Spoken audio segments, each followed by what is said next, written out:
The moon was high when he saw her. Far across the clearing, near the old pine that stood apart from the rest, Wolhwa stood with both hands pressed against the trunk. Her shoulders shook, not with cold. For a moment, only a moment, something moved behind her, low to the ground, long, catching the moonlight the way water does, then gone. Junseo blinked. When he looked again, she was simply standing there. A woman, alone, leaning against a tree in the dark. He told himself what tired eyes tell every man who stays awake too long with too many thoughts. That the mountain played tricks at night, that grief and moonlight made shapes out of nothing at all. He went back to bed. He did not sleep well. She came back near morning, carrying an armful of broken branches, the kind a storm leaves behind. A dry leaf was caught in her hair. The hem of her skirt was damp with dew. "What happened to you?" he asked.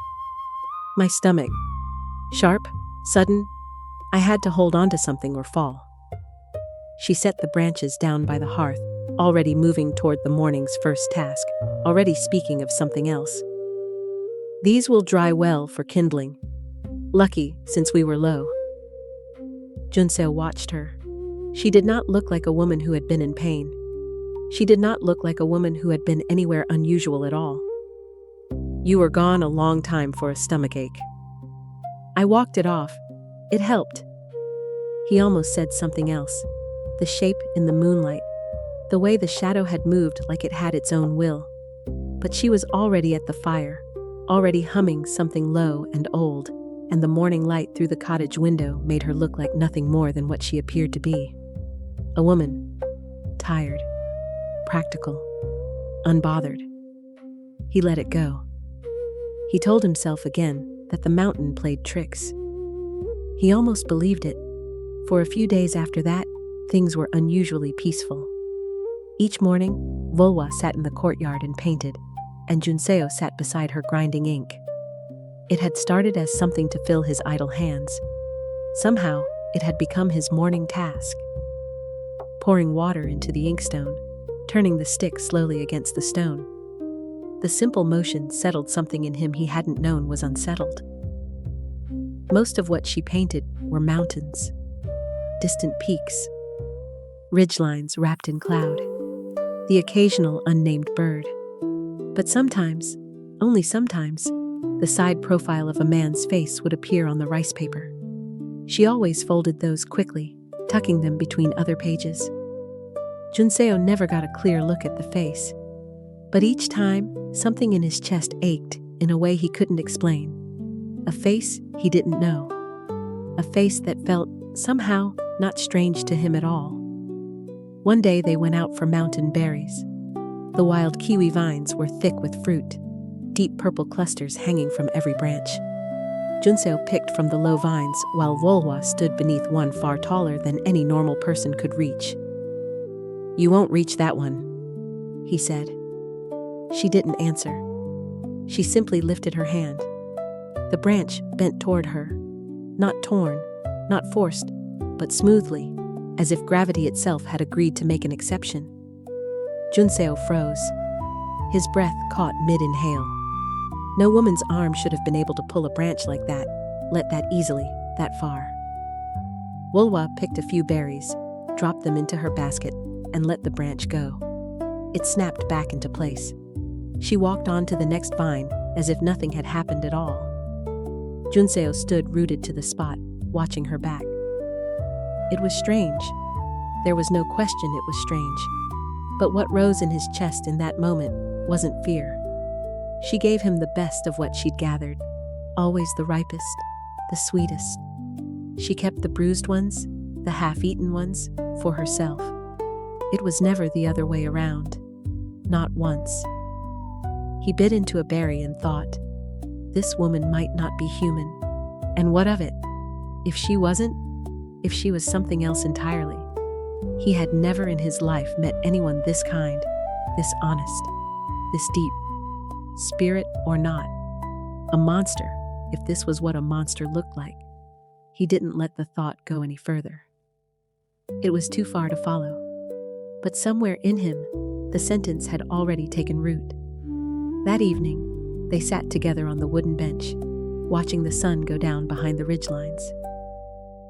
Junseo asked her things sometimes, about his days in Hanseong, about standing before the king, about everything he'd lost. Wolhwa listened quietly, answering little. She rarely offered comfort. Just listening was the comfort she gave. "It's strange," he said. "I lost everything. And somehow, this is better than that life ever was. A day in this cottage means more to me than the day I stood before the king." She didn't turn to look at him. She only smiled faintly at the mountains. The mountain does that to people. It teaches you to let go of wanting things. "It isn't the mountain," he said. She said nothing to that, but her hand, resting on the bench, moved slightly closer to his, not quite touching. Junseo saw it and said nothing. Neither of them was ready yet to close that distance. A few days later, the basket of gathered herbs was finally full. Wolhwa carried it down the mountain to sell.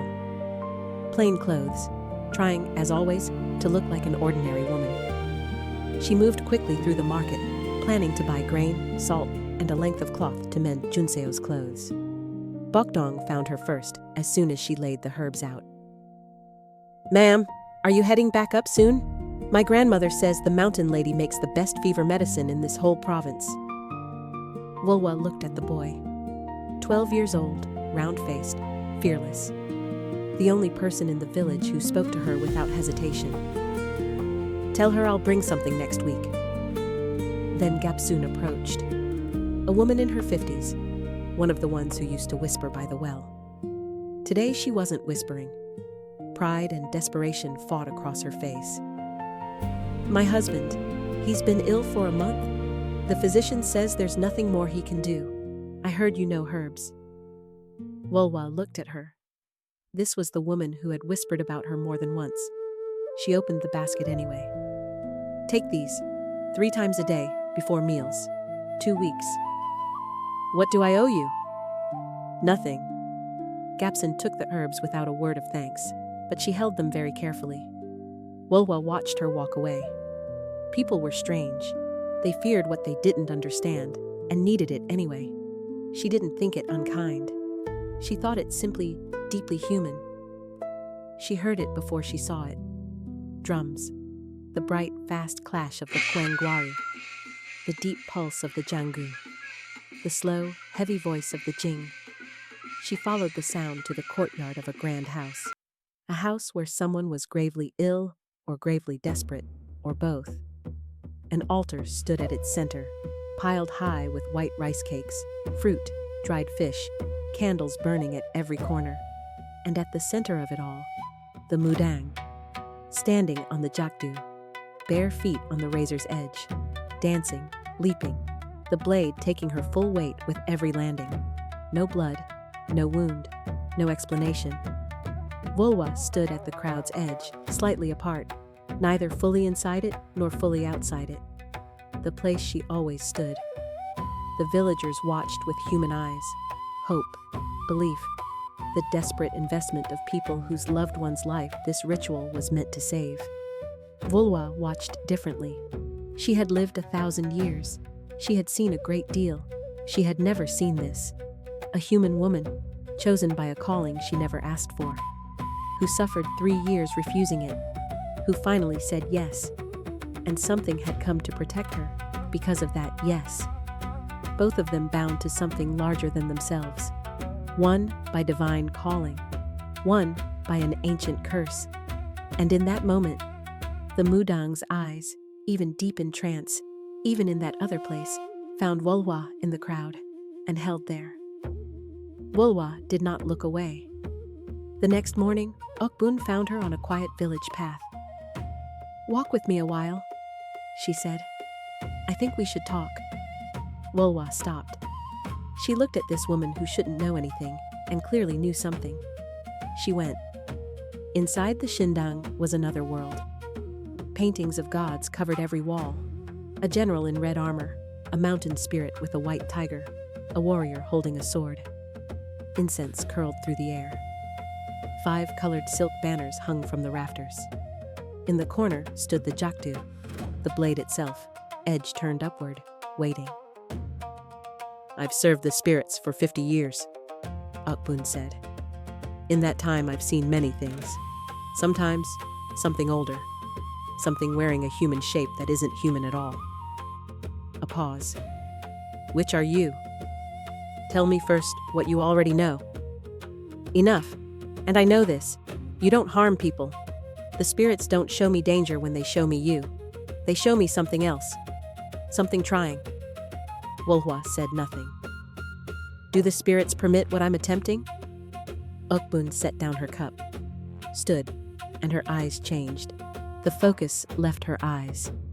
Not blankness, something else. As if she were listening to a frequency Wolhwa couldn't hear.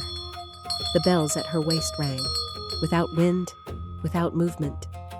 When Okbun's voice returned, it was lower, slower, borrowed from somewhere else. "You believe 100 days will make you human." "That's what I was told. The old stories said 1,000. 100 is possible, if the heart is true.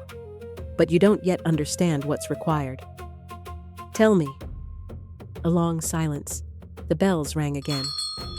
"The days are easy. Hunger is easy.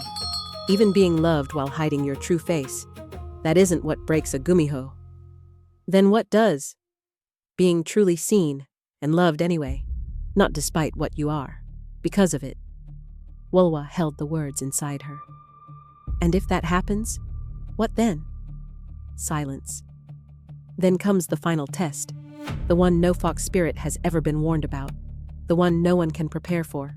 Only choose." "What test?" A longer silence still. "True love demands sacrifice. Not the sacrifice of hiding yourself. The sacrifice of giving up something you can never get back. Something that costs everything, without knowing if it will be enough." Something cold and exact moved through Wolhwa's chest. "What kind of sacrifice?" Okbun's eyes slowly returned, like someone surfacing from deep water. "You'll know when the time comes." She sat back down, picked up her tea as if nothing had happened. Then, quietly, "The man in your cottage. He spent part of his childhood here, lost in the snow once. You found him then, too." Wolhwa went still. Look closely at his eyes when he isn't paying attention. There's something there. The spirits have shown me, not clearly, just the edge of something. A thread, running very long. She said no more.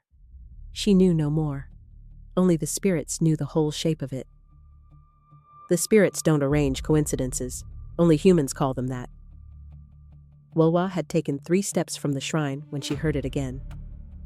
Drums. She turned. Okbun stood on the jakdu, barefoot, robes moving in a wind that wasn't there. Arms outstretched, eyes closed. She danced. No blood, no flinch, nothing. Wolhwa stood and watched. 1,000 years, and she had never seen anything quite like this. A woman dancing on a blade, chosen by a calling she'd surrendered to, not because it was impossible, but because it had been chosen. Okbun stepped down. Her feet touched the earth, unmarked. She looked at Wolhwa, almost smiled. "I never said the spirits refuse you." Wolhwa understood. Permission was never the question.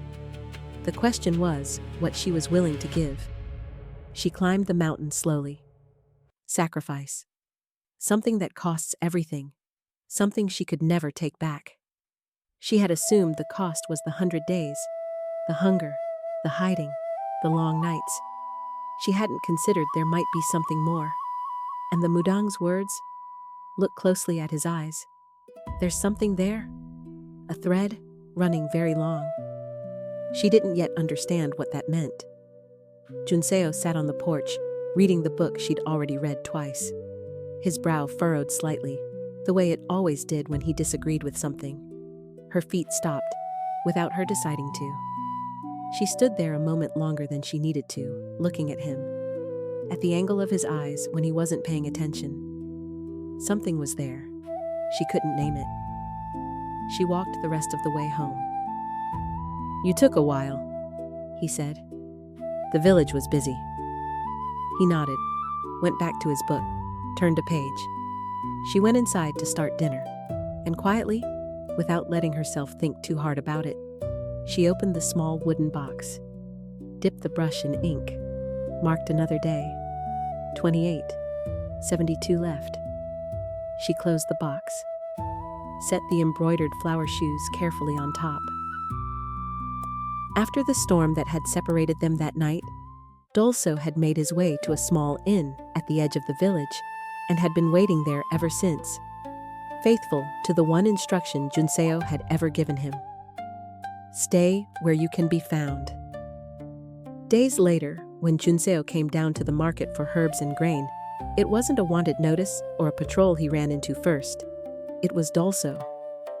Dolsoe grabbed his sleeve in the middle of the street, his face caught somewhere between relief and the particular outrage of a servant who'd spent weeks worrying and intended to make sure his master knew it.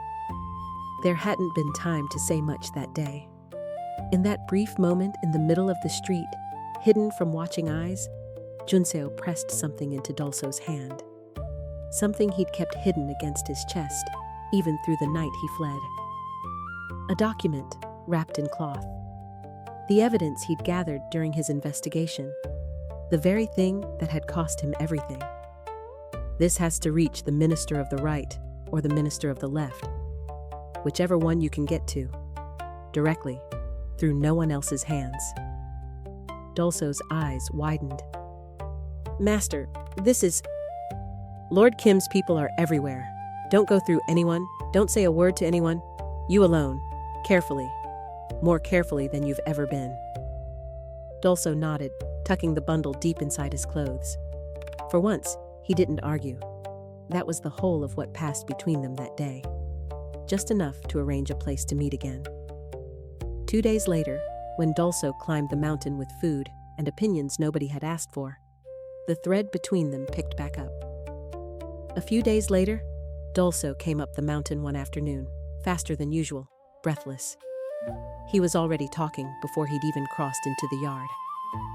"Master, Master, there's something you need to hear." Junseo stood up from the porch. "What is it?"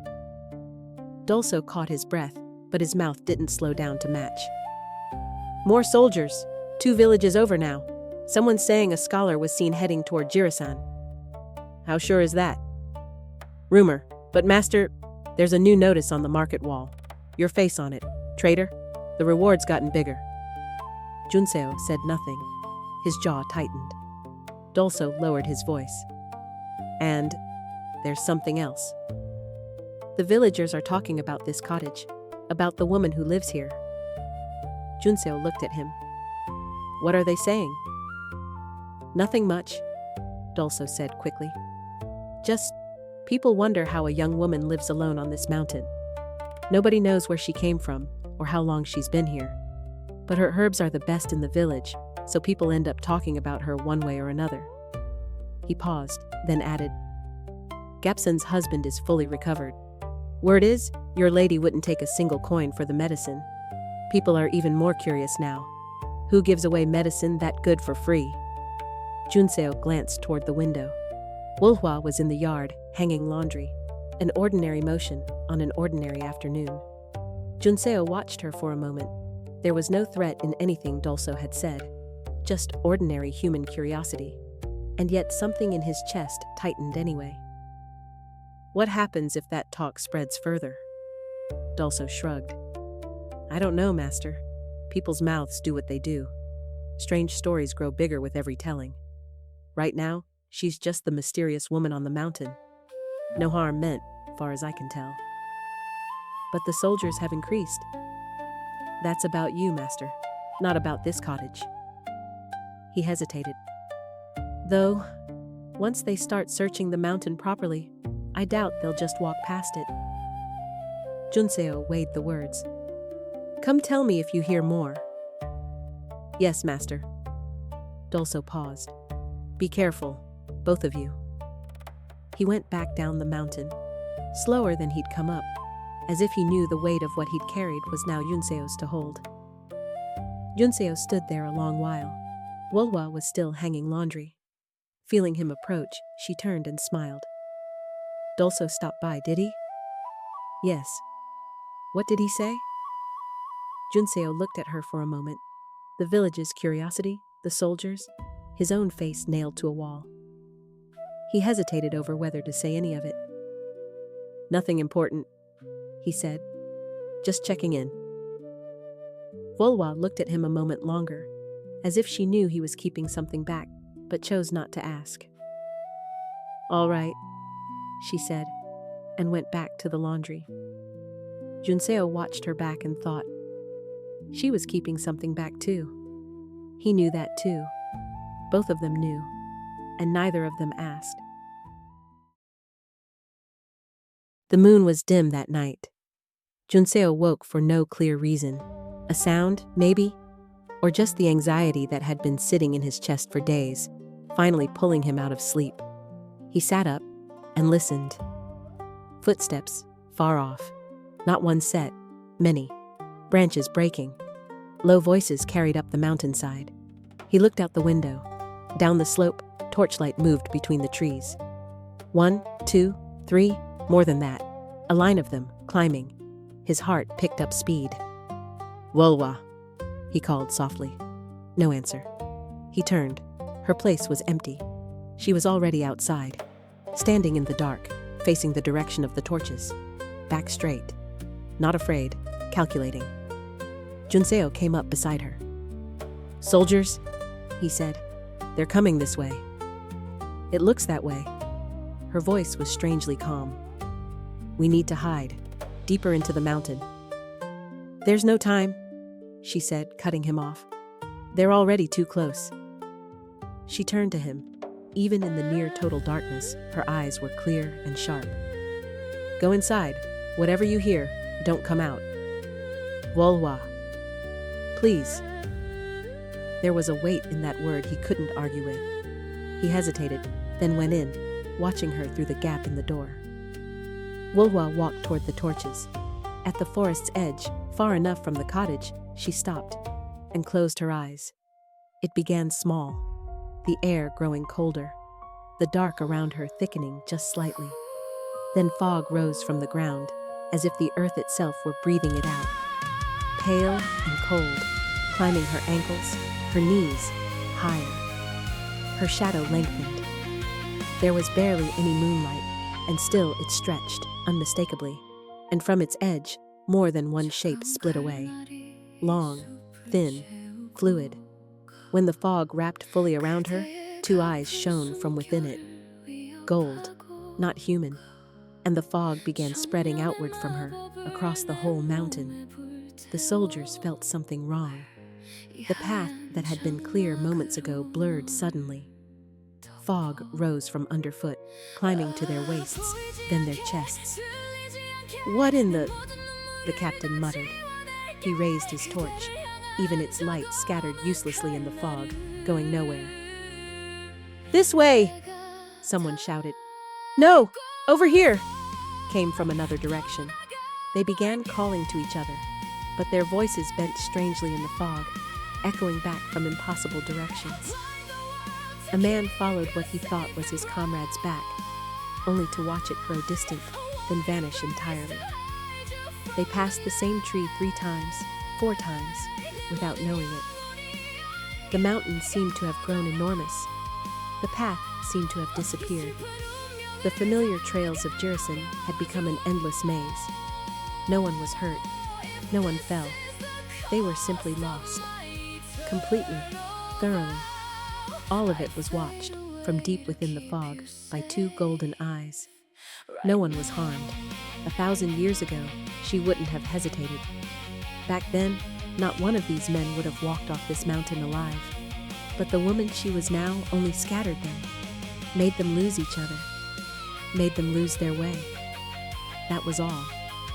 That was what 1,000 years had taught her. As dawn approached, the fog slowly lifted. Wolhwa walked back toward the cottage, human again. Her steps were a little slower than usual. Her shoulders sat a little heavier. What it cost her to draw on that nature again after 1,000 years of holding it down, no one would ever know. Only she knew. And she knew too that it could have exposed exactly what she was. If even one soldier had seen those golden eyes, that shape in the fog, everything could have ended there. She had taken that risk. For Junseo. Not long after sunrise, Dolsoe came running up the mountain again. Not the usual grumbling climb. He was out of breath, running hard. The moment he reached the yard, he was already shouting. "Master! Master! This is bad!" Junseo came out onto the porch. "What's wrong?" "Soldiers. A whole group of them came up the mountain last night. Someone told them a scholar's been hiding in this cottage." "Master, are you listening? You need to run now." He stopped. He looked around the yard. Everything was exactly as it always was. The cottage stood untouched. Laundry hung on the line. Wolhwa was at the well, drawing water. Dolsoe stared, blank. Nothing happened? What was supposed to happen? Junseo asked. "Soldiers, I heard for certain last night. A whole group. They came up close to here." He couldn't finish the sentence. His face was the look of a man standing in front of something he couldn't explain. Junseo stood frozen for a moment too. The night before, he'd been deeply asleep. Strangely deep, even for him. When he woke that morning, Wolhwa had been preparing breakfast as usual, greeting him as though nothing at all had happened.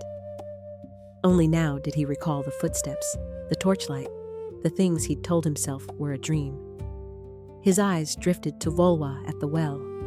She moved exactly as she always did. But this morning, her shoulders seemed to carry something heavier. Just slightly, almost nothing. "You must have misheard," Junseo told Dolsoe. The words didn't sound convincing, even to himself. Dolsoe still looked baffled, but didn't press further. "Either way, be careful, master. The soldiers really have increased. They really are searching the mountain." "I understand." Dolsoe went back down. The urgency he'd climbed with had turned into confusion on the way down. Junseo stood there a long time. If Dolsoe was telling the truth, the cottage had been in real danger last night. Soldiers had come close, and then lost their way in the mountain for no reason at all. And on that same night, Wolhwa had been gone for hours. He laid the two facts side by side. Side by side, they frightened him. He thought it through. The soldiers were searching for him. He was the one who'd dragged danger this deep into the mountains, all the way to this cottage. Wolhwa had simply been living here, and from the moment he arrived, her life had become endangered too. If the soldiers ever did find this cottage, it was him they'd come for. But the woman beside him would be taken too. For hiding him, perhaps for something worse. He knew he had to leave, deeper into the mountains or somewhere else entirely, away from her, so that she could be safe. And yet, even thinking it, his chest felt like it was collapsing. He watched her lift the water jar and turn. She saw him and smiled, an ordinary morning smile. Seeing that smile, he understood something else, just as clearly. He could not leave her. His mind knew he should go. His feet wouldn't move. A mountain without her, anywhere without her, wasn't a place he could go to anymore. He stood there, caught between two truths he couldn't escape, that he had to leave for her sake, and that he couldn't leave without her. Neither truth let him go. That evening, Junseo sat on the porch for a long time. Even after dinner was cleared, he didn't move. The two truths that had held him all day still hadn't let go. Wolhwa was in the kitchen, finishing up, the clink of dishes, water being poured. Ordinary sounds. Tonight, they sat heavier on him than usual. She came out and sat beside him. For a while, neither spoke. "What are you thinking about so hard?" she asked first. Junseo hesitated, then said it. "I keep wondering, if your life is in danger because of me. Wolhwa looked at him. The soldiers are looking for me. Because I'm hiding on this mountain, you're in danger too. If they ever find this cottage, you'd be... Stop, she said quietly. My life wasn't endangered because of you. Her voice was firm, but not cold. I was already living a dangerous life before you ever arrived. You didn't change that fact. Junseo couldn't fully grasp what she meant, but in her eyes, he could tell it wasn't a lie. Still, Junseo. She used his name, a rare thing. I'm not leaving you, not unless you try to leave me first. He had nothing to say to that. But this cottage isn't safe anymore. If soldiers came this close once, they'll come again. Then what do we... I know a place. Junseo looked at her. It's deep in the mountains, much deeper than here. There used to be a village there, a long time ago. A plague came through, and everyone died. No one's gone near it since. They're too afraid. If a plague went through there? That was a long time ago, she said. It's just an empty village now. And the fact that people are too afraid to go near it, that's exactly what makes it the safest place for us. Junseo turned the thought over. A place people feared. A place no one searched.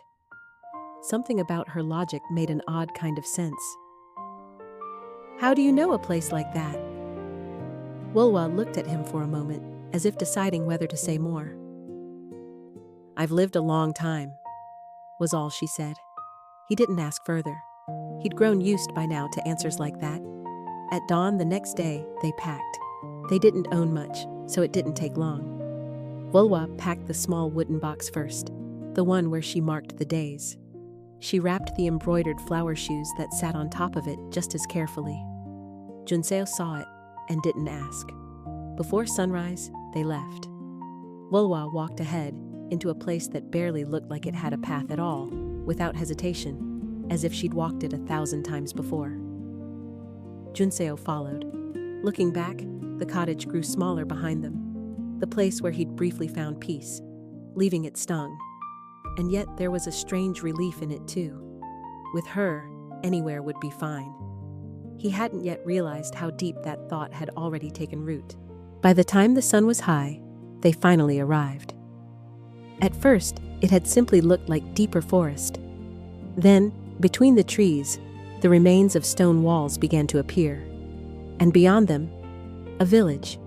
Ruined, but not grim.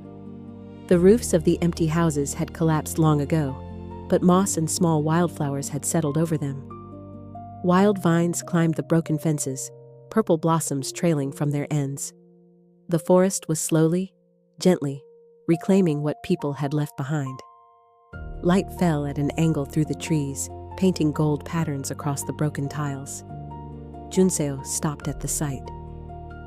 This is...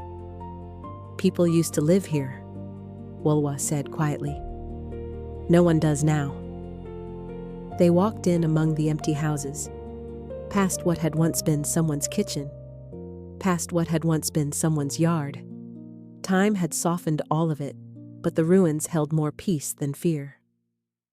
We can stay here, Wolhwa said, pointing to a house still mostly intact. Fix the roof, and it'll be enough. Junseo nodded, but his eyes were already drifting elsewhere. At the edge of the village, he saw it. A massive poplar tree stood beside a small pond, its branches spreading wide enough to shade half the water. The water was clear. Every breeze sent the light scattering and dancing across the surface. The tree's reflection trembled slowly in the ripples. Junseo stopped where he stood. Something moved in his chest. He knew this tree. He knew this pond. He had never been here, never set foot in this place. And yet, impossibly, certainly, he knew it. From his dreams. For as long as he could remember, countless nights, he had seen this very tree, this very pond. He had sat in this exact place with someone laughing. This was the place from every one of those dreams. His breath stopped. What's wrong? Wolhwa came closer, studying his face. Junseo opened his mouth but didn't know what to say. This tree, this pond, I know this place. Wolhwa's expression tightened just for a second. Junseo caught it. Have you been here before? She asked. Her voice was more careful than usual. No, he said. I've never been here, but I saw it in dreams. Since I was a child, I was under this tree with someone. I never saw their face clearly, but this place, I remember it exactly. He turned to her. How is that possible? Wolhwa looked at him. Something he couldn't read sat in her eyes. Something close to sorrow, and something else too. Like a feeling that had waited a very long time, finally arriving. There are things in this world, she said slowly, that people can't explain. She looked at the water. On its surface, it seemed almost as if an afternoon from 1,000 years ago was rising back up. The same tree, the same water, a different face on the same person. Junseo watched her profile. In that moment, he felt it clearly. She knew something far beyond what he was asking. Wolhwa. His voice was quiet. Are you? That was the moment. Something moved at the edge of the forest. It happened too fast for Junseo to even be sure if it was an animal or a person. Just a dark shape, slipping quickly between the trees, and gone. Wolhwa's body went rigid in an instant. Her gaze snapped toward it, sharp. Whatever softness had been in her eyes a moment ago was gone now, entirely. Wolhwa? What? Get inside, she said, low, a tension in her voice he'd never heard before. What did you just see? She didn't answer. She took his hand and started moving toward the house, but her eyes stayed fixed on the edge of that forest the whole way. Whether this village really was just an empty place people feared for no reason, he could no longer be sure. To be continued in episode 4 tonight, we'll leave Junseo and Wolhwa here for a while. The two of them have reached a forgotten village, deep in the mountains where no one goes anymore. And there, before a massive old poplar tree and a still, quiet pond, Junseo found himself strangely certain of a place he had never once set foot in. The same tree, the same water, the exact place from his dreams. Something shifted in Wolhwa's eyes too. Grief, and something that felt like 1,000 years of waiting finally, quietly arriving. And in that same moment, something moved fast at the edge of the forest. What kind of danger could be hiding in this abandoned place? What memory is Junseo carrying, standing before a tree in a pond he's never seen before tonight? What thread of fate connects Wolhwa and Junseo across time? The answers begin to unfold in episode 4. This story is being made in both English and Korean, in the hope of sharing the beauty of Korean folklore and culture with the world. Every like and subscribe means more than you know. It's what allows this story to keep being told. Thank you for watching. See you in episode 4.